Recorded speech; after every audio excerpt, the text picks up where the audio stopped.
Hello everyone, welcome back to another video where today we're going to be going over big O notation. You might have heard of me talking about it in previous LeetCode problems, and I feel like a lot of people don't have a proper grasp on what it actually is, and there's a lot of common misconceptions a lot of people have. So today we're going to be breaking it down, what it actually measures, and how to analyze code. So by the end, you'll know exactly how to look at any function and figure out its time complexity. So let's get into it. So what does big O actually measure? That's what a lot of people don't understand. So big O measures how the runtime or memory grows as the input gets bigger. Input being n. I'll get into that in literally a few seconds. So it's not the exact time, not your computer speed, not like the milliseconds your code takes to run. I know a lot of people think that right off the bat. It's just the growth pattern. So if you double the input, does the work double? Does it barely increase, or does it explode? That's all big O cares about.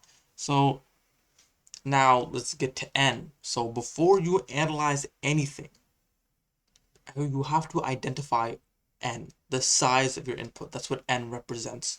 So remember, n represents size of input. So for arrays, n would be the number of elements. For strings, n could be the number of characters. And for recursion, n is like the depth or size of the input the function is shrinking. So you can't do big O without knowing what n means. So now let's go over the common complexities. Just a quick overview of them. You've definitely seen these. So we have this right here. So we have O of 1, which is constant time. We have O log n, logarithmic time. We have O of n, linear time. There's also n log n. There's also n squared. Well, n log n isn't here. We also have n squared, which is quadratic time, and there's also exponential time, 2 to the n, or there's also logarithmic time. So now let's apply these to real code to get a better understanding. So let's go over here. So let's say you have an array X. So just imagine that. We're not going to actually define an array X. Let's say you have an array X of integers. Or a list of integers. So let's say for n in X, for every number in the array X, print n. So this will print every number in the array X. So now, what is n? The n would be the amount of elements in the array X. So the list X has n elements. So the loop would run n times printing each element. And print takes constant time each time. So that time complexity here would be big O of n, linear time. So the key idea is the work grows directly with the input size here. So that is a simple example of big O of n. So now, what if we just take this loop and just have another one down here? Same exact loop. So this loop runs, then when this loop is done, then this loop runs. So remember, this loop was big O of n, and then back-to-back loop. Now the next loop would be also O of n. But obviously, let's visualize this here on the whiteboard. So this would run n times. This is also n times. So n plus n equals 2n. But in big O notation, we drop the constant and we just focus on the dominant term because that's what really matters when you scale up the input. So the reason these companies care about big O notation and why you should really care about it is the technical interviews. They really obviously these big tech companies, they have millions of users, a lot of data to handle. So time complexity really matters. So time complexity is like a zoomed out view. So they're looking to see if you have an understanding and if you think about it when like designing algorithms. Do you think of big O notation? So that's why we just drop the constant, because at the end of the day, 1,000, a million inputs, it's just linear time. So this would just be big O of n. So now let's see, what if you have a nested loop? So for I in range, and let's have this loop run n times, right? And then inside you have another loop for j in range, which will also run n times as well.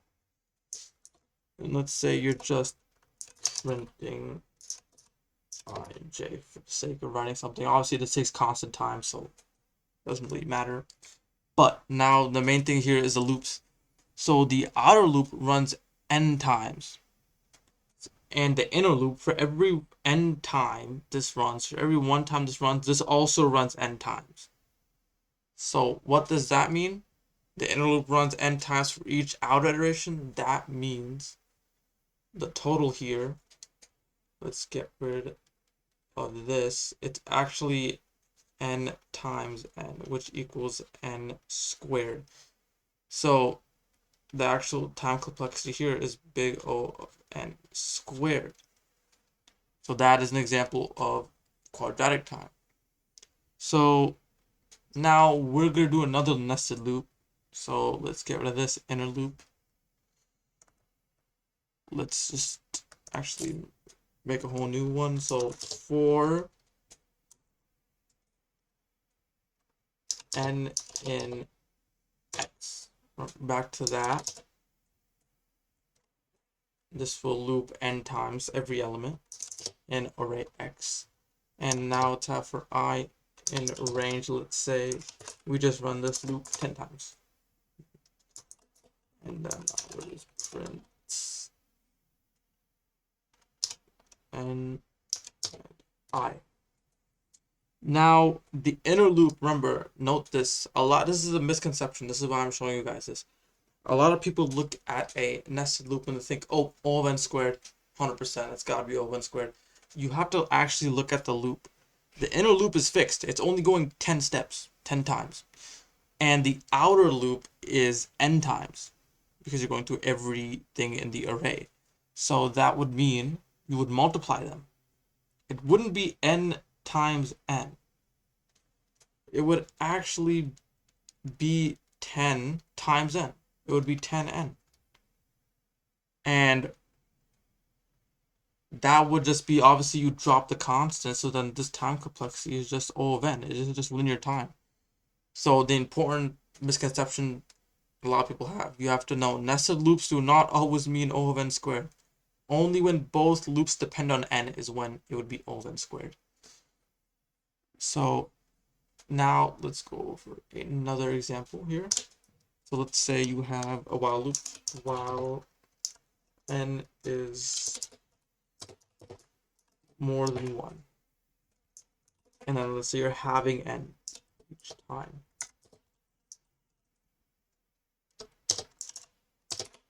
So every loop would cut n in half. So what does that mean? That is literally the definition of a logarithmic growth, or big O log n. So even with huge inputs, log n would increase really slowly, as you can see here. It would increase really slowly. So that's why log n is pretty important to know. And now we can go over recursion pretty fast. So there's linear recursion. So obviously you can just have, say, the function n minus 1. So it calls itself once and it shrinks the input. That would be a linear recursion. And also, now, what's a factorial possibility here? Or also, let's go over, there's also branching recursion. Branching recursion would cause exponential time right here. So that's like the Fibonacci sequence, where one call becomes 2, then 4, then 8 calls. So that is what branch recursion is. That would be exponential time.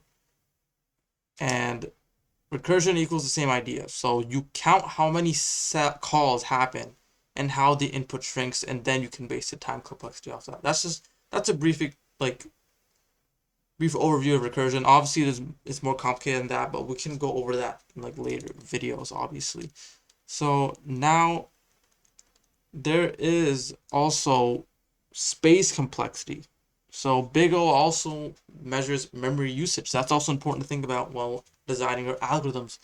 So O of constant time, if you have a space complexity of O constant time, that means you're only using like variables, like a few variables. So that means the memory variables don't take up that much memory. O of n though, O of n is like uses an extra array or list proportional to the input. O of n squared would be like a 2D grid or a matrix if you had O of n squared space complexity. And recursion uses stack space.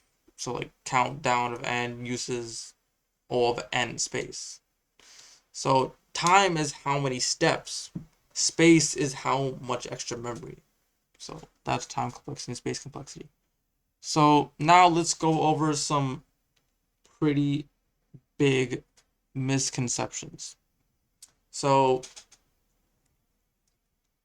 Big O tells you how fast it runs. Wrong. That's what a lot of people think. I went over that previously. It tells you how performance scales, not the actual speed of your algorithm. And now number 2, constants don't matter at all. So like I did say that before, but be careful when you think about that. They matter in real life, but Big O ignores them because we're comparing patterns of growth. So don't apply that anywhere else, okay? So another one we just went over are nested loops are always O of n squared. That's not true. Only true if both loops depend on n. There's another misconception would be Big O only applies to loops. No, it does not. Recursion also has time complexity. Don't forget about recursion. And Big O always means worst case. I've heard that a lot. That is not exactly true. It can represent best, average, or worst case depending on the context. So also another one to remember is Big O only measures time. It also measures space complexity, which we just went over. So all of these misconceptions cause confusion, so keep them in mind while analyzing your code. So now I basically went over how to get better at Big O. Well, let's have a brief overview again. So number 1, hold on, let me erase all of this first so I can do an overview.